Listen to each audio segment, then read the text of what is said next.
This site was colloquially known everywhere by local people as the Pit, and was more or less a concrete jungle. The two blocks that overlook it, Coverley and Hayman Point, were built 50 years ago by the GLC, I think, and the area of the new garden, it was a concrete area which had play equipment in it when it was initially built.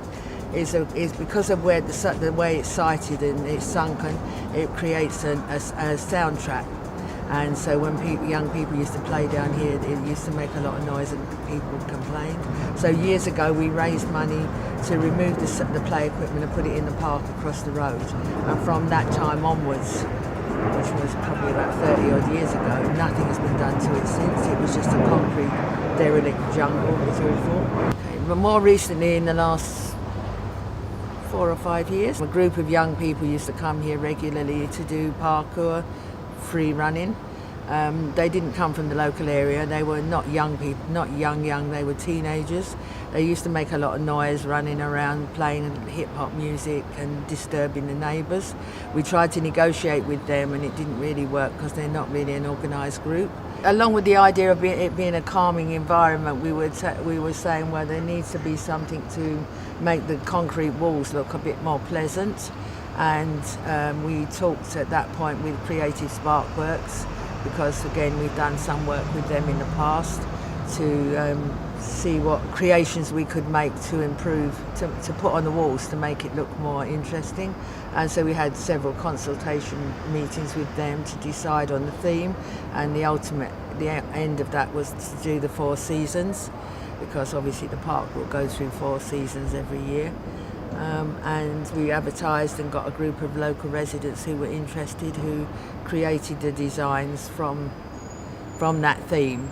They created their designs and then worked on it on regular workshops, weekly workshops, some young people, some older, a mixture really, cross-generational.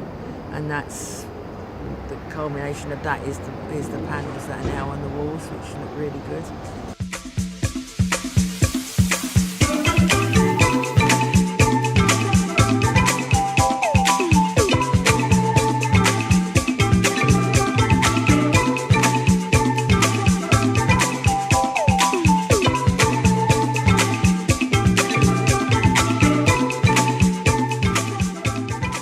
One of the really big things that we wanted to try and do, as well as giving them a new garden, we wanted to involve the community in the design and the building of it. So I think there were 5 apprentices that were part of building this site, and 2 of them have ended up with full-time jobs, which is a huge benefit. They're not exactly from this estate, but they're from the local area.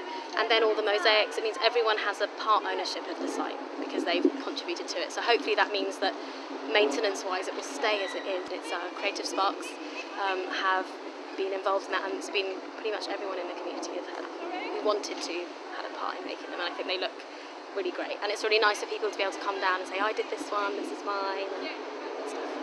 It was a horrible dark concrete pit, and there were all sorts of problems with antisocial behaviour, but it wasn't a usable space for the majority of residents, and this has created a garden area for residents. It's a sort of little haven of peace, and residents have just been telling me they love looking down on it. I think people are very happy because they've got a garden, and there aren't many estates that actually have a sort of real garden area. The nice thing about this is it's still an open space. You know, people can come in. It's not excluding people. Everybody can come in, but it's a lovely garden area. So and the planting will grow up. I worked very hard on the planting to make sure we've got lots of nice flowering plants, which will over the years sort of grow and improve. The rest there's a lot of climbers along here which will grow up and cover these walls. So in a year or so's time, these walls will probably be entirely green. The money was very beneficial to the community to just give them a space that is usable, because it was a real eyesore and it was creating all sorts of maintenance problems. And this now is a low maintenance site, so it's a huge benefit. It's a very sustainable site. It's a green site. So it's doing all the things that we should be doing in the current climate. I think projects such as this one here are a real positive contribution to the local community. How you feel about your place and how you feel about where you live and how you feel when you go to work in the morning or go to school really does affect your sense of well-being, your happiness. And when you wake up and you walk through this rather than a concrete pit, you have to say, that is money well spent.